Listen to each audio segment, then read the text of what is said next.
जय हिंद साथियों, मैं आदेश आपका राही आदि क्लासेस में स्वागत करता हूं। हम सभी विशेषण क्लास को कल पढ़े थे। आज हम पढ़ने वाले हैं क्रिया।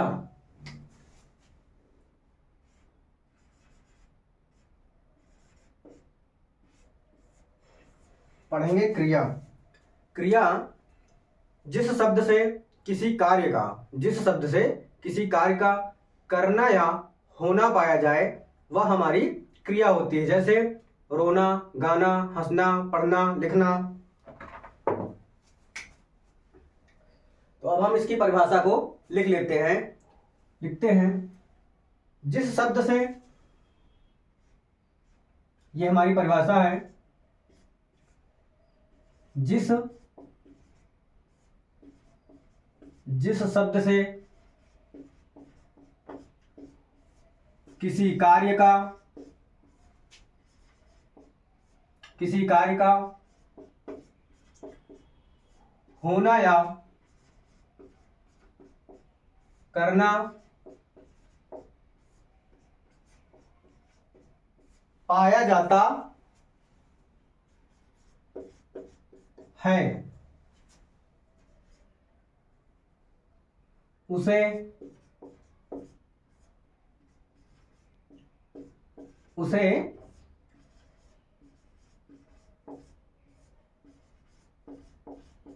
उसे क्रिया कहते हैं।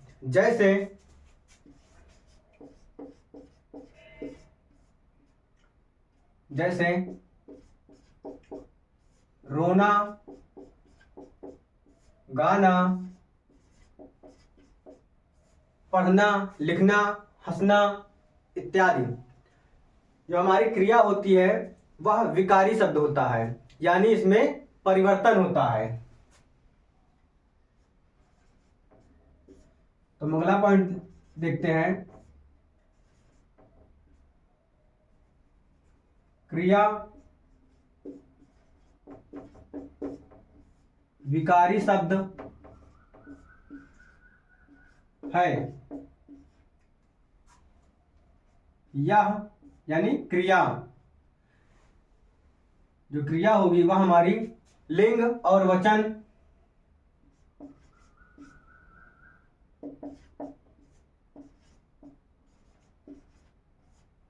लिंग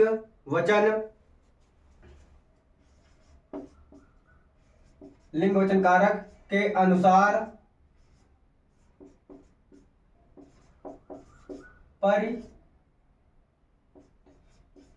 परिवर्तित होगी।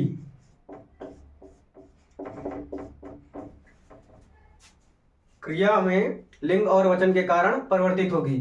क्रिया जो है वह दो प्रकार की होती है। यह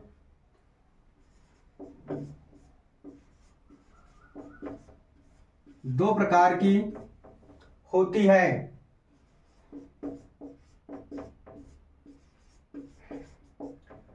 पहला होता है कर्म या रचना के आधार पर। दूसरा होता है प्रयोग के आधार पर। पहला है कर्म या रचना के आधार पर। दूसरा होता है प्रयोग के आधार पर। अब हम इसमें देखेंगे पहले कर्म या रचना के आधार पर। कर्म या रचना के आधार पर भी दो प्रकार के होते हैं, एक अकर्मक क्रिया, दूसरा सकर्मक क्रिया। तो अब हम देखते हैं पहले कर्म या रचना के आधार पर।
अब हम देखते हैं पहला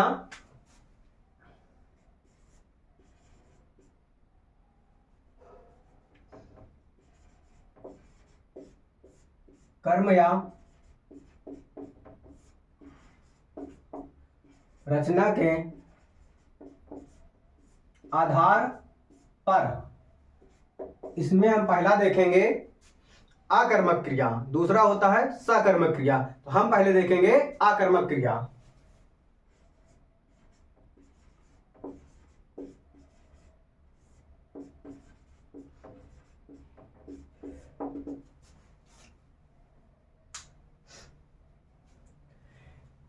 ऐसी क्रिया जिसमें कर्म का अभाव हो, यानी कर्म ना हो, तो वह उसे उस सेंटेंस को हम आकर्मक क्रिया कहेंगे। जैसे इसकी परिभाषा देखते हैं अब हम।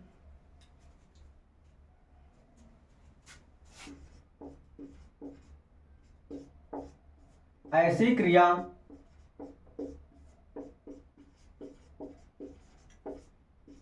जिसमें कर्म का अभाव, जिसमें कर्म का अभाव हो उसे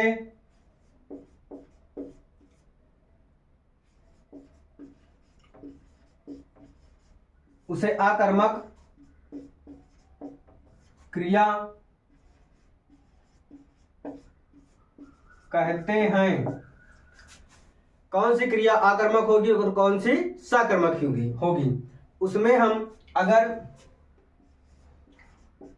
क्या करके प्रश्न करेंगे तो हमारा अगर उत्तर आ जाता है तो हम वहां पर हमारा सकर्मक होगी, और जहां पर क्या करने से उत्तर नहीं प्राप्त होगा वहां पर आकर्मक होगी। जैसे आकर्मक का हम एक उदाहरण देखते हैं।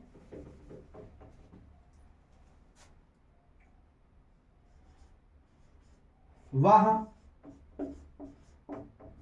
रोता है, तो रोना हमारा क्रिया है। अगर हम इसमें क्या करके पूछें तो अगर हमारा क्या करने पर उत्तर प्राप्त होगा तो सकर्मक होगा, अगर नहीं प्राप्त होगा उत्तर तो हमारा वहां पर आकर्मक होगा। रोता है, क्या रोता है? रोता है तो रोता है, उसमें क्या रोता है नहीं, यानी कि उत्तर हमें प्राप्त नहीं हुआ। अगर हम उसी जगह सकर्मक कोई क्रिया लेते हैं, वह पढ़ता है, अगर हम पूछते क्या पढ़ता है तो यानी वो कुछ ना कुछ पढ़ रहा होगा, हिंदी अंग्रेजी उर्दू कुछ भी ना कुछ पढ़ता है, यानी वहां से हमें उत्तर प्राप्त होता है। तो जो भी हमारी आकर्मक क्रिया होंगी वहां पर हम क्या करने से हमें उत्तर प्राप्त नहीं होगा, तो हम समझ लेंगे कि वो हमारी आकर्मक क्रिया के अंतर्गत आता है। अब हम इसमें दूसरा उदाहरण देखते हैं कि अगर हम लिखें सीता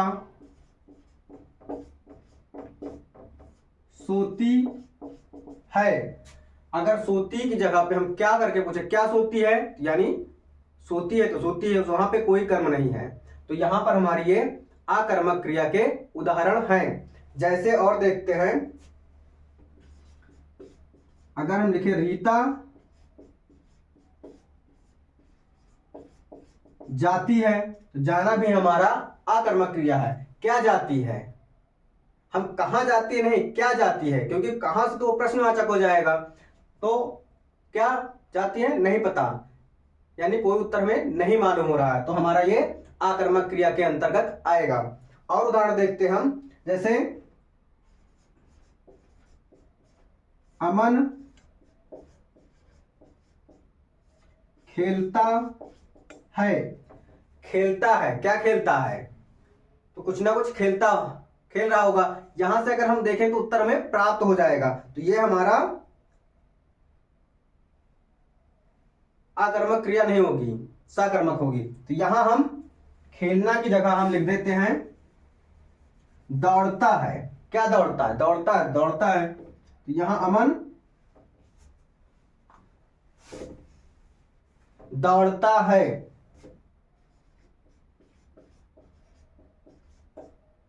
तो ये हमारी आकर्मक क्रिया के अंतर्गत आ जाएगा। अब हम इसी का देखते हैं सकर्मक क्रिया।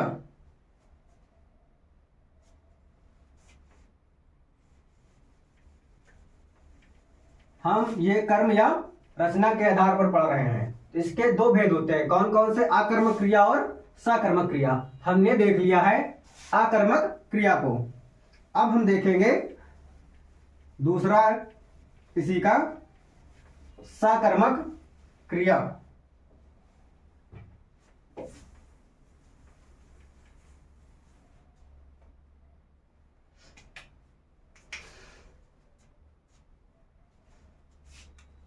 दूसरा है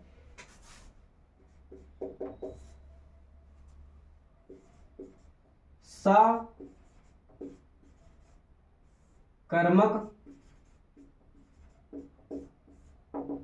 क्रिया। ऐसी क्रिया, सकर्मक क्रिया, ऐसी क्रिया जिसके साथ कर्म हो, जिसके साथ कर्म हो तो वहां पर सकर्मक क्रिया होगा। यानी इसमें हम जब क्या करके उत्तर पूछेंगे तो हमारा उत्तर प्राप्त होगा। इसकी परिभाषा लिखते हैं,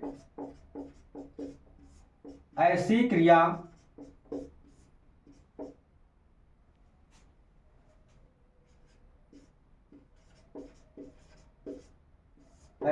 जिसमें कर्म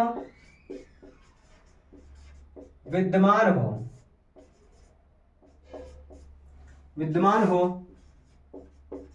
उसे सकर्मक क्रिया कहते हैं। उसे हम सकर्मक क्रिया बोलेंगे। तो इसमें जैसे हम देखते हैं, राम पढ़ता है,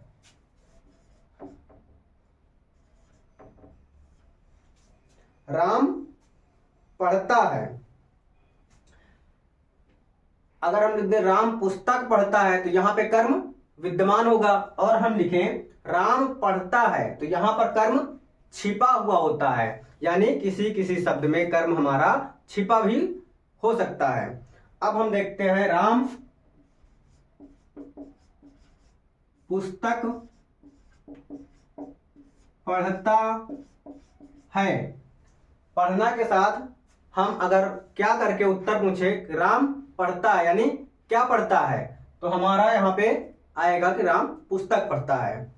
अगर हम दूसरा उदाहरण देखें, मोहन खेलता है, या तो यहां पर हमारा आएगा सकर्मक के अंतर्गत ही, लेकिन यहां पर जो इसका कर्म है वो छिपा हुआ है। राम खेलता है, क्या खेलता है? क्रिकेट, फुटबॉल, कुछ भी, खो खो, कबड्डी। तो यहां पर भी उत्तर हमें प्राप्त हो रहा है। लेकिन ध्यान ये रखिएगा कि कभी कभी कर्म हमारा छुपा होता है, और क्या करने से अगर उत्तर प्राप्त होता है तो वह क्रिया हमारी सकर्मक होगी, और जब उत्तर प्राप्त नहीं होता तो वह हमारा आकर्मक होगी। अब दूसरा देखते हैं सेंटेंस,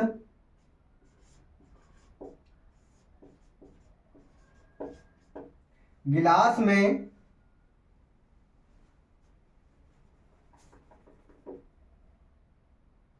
लिख लेते हैं, गिलास में दूध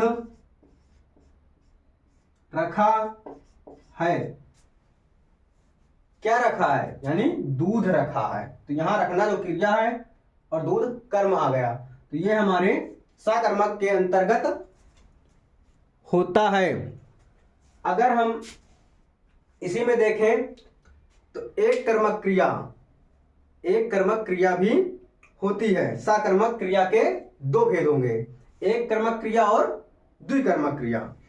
अब हम इसमें देख लेते हैं कि कौन सी एक कर्मक क्रिया होगी और कौन सी दो कर्मक क्रिया होगी। अगर हम देखें तो यहां पर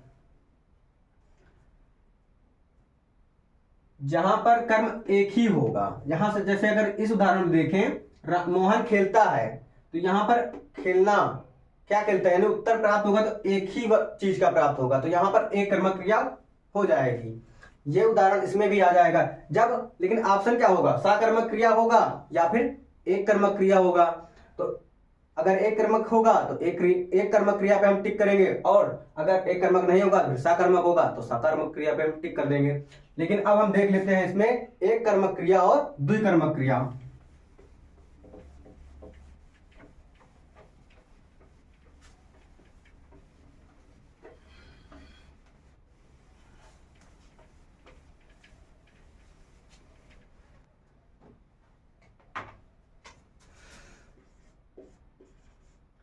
ये हमारा सकर्मक के अंतर्गत ही होगा। एक कर्मक क्रिया और द्विकर्मक क्रिया। एक कर्मक क्रिया।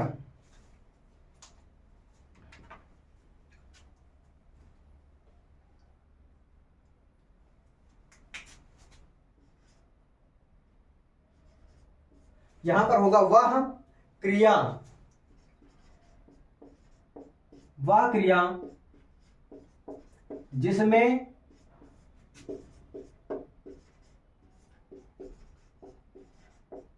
एक क्रिया हो।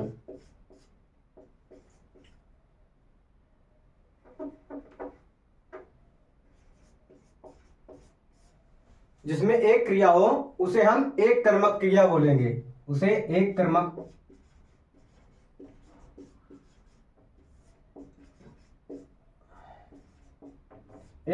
क्रिया कहते हैं। जैसे मोहन पढ़ता है। यहां पर हमारी क्रिया छिपी है, लेकिन यहां पर क्या करने पर उत्तर प्राप्त होगा? क्या पढ़ता है, तो यानी पुस्तक पढ़ता है या इतिहास पढ़ता है, भूगोल पढ़ता है, कुछ एक ही कर्म आएगा जो यहां पर होगा, एक ही कर्म आएगा, तो इसलिए हमारा ये एक कर्मक क्रिया होगी। दूसरा है राम खाता है। यहां पर राम क्या खाता है? फल, खाना, यानी एक ही कर्म आएगा। एक हम उदाहरण इसका और देख लेते हैं कि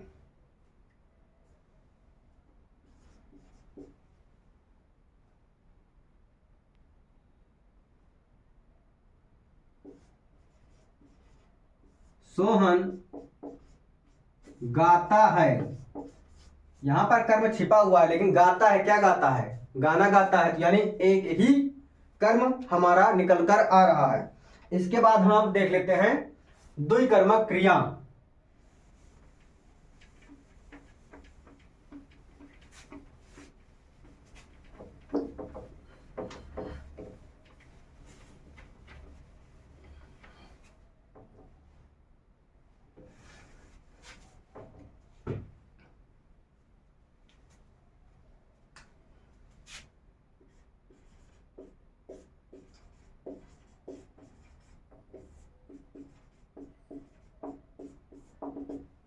वह क्रिया जिसमें दो क्रियाओं का आना जरूरी हो, यानी दो क्रिया होंगी, तो वहां पर द्विकर्मक क्रिया होगा।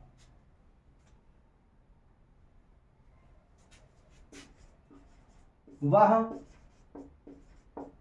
क्रिया जिसमें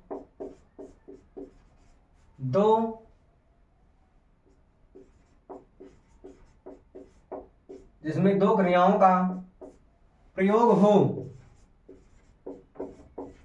जिसमें दो क्रियाओं का प्रयोग हो, उसे द्विकर्मक क्रिया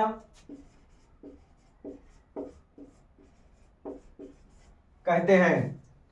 उसे द्विकर्मक क्रिया कहते हैं।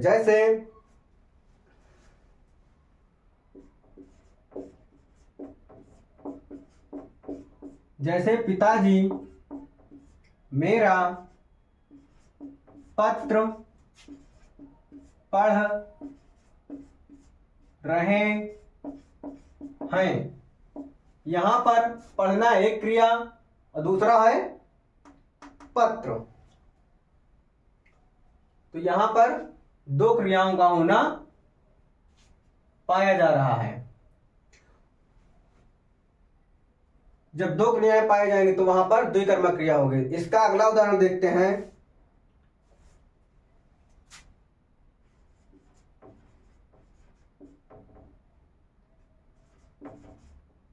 अध्यापक ने छात्रों को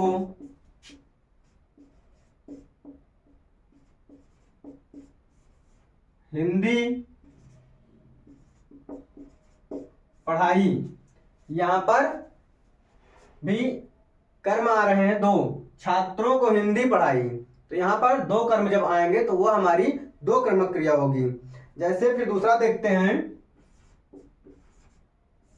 राम ने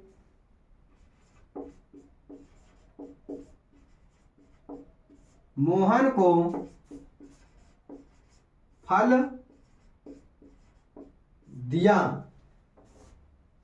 राम ने मोहन को फल दिया। यहां पर भी दो क्रियाओं का आना, देना और फल, दो क्रियाओं का आना आ रहा है, यानी आना निश्चित हुआ है, तो यह हमारी दो कर्मक क्रिया होगी। तो अब हमने क्रिया का एक पार्ट पढ़ा है कि कर्म या रचना के आधार पर। इसके आगे की क्लास हम कल करेंगे प्रयोग के आधार पर क्रिया। आज की क्लास को हम यहीं पे समाप्त करते हैं।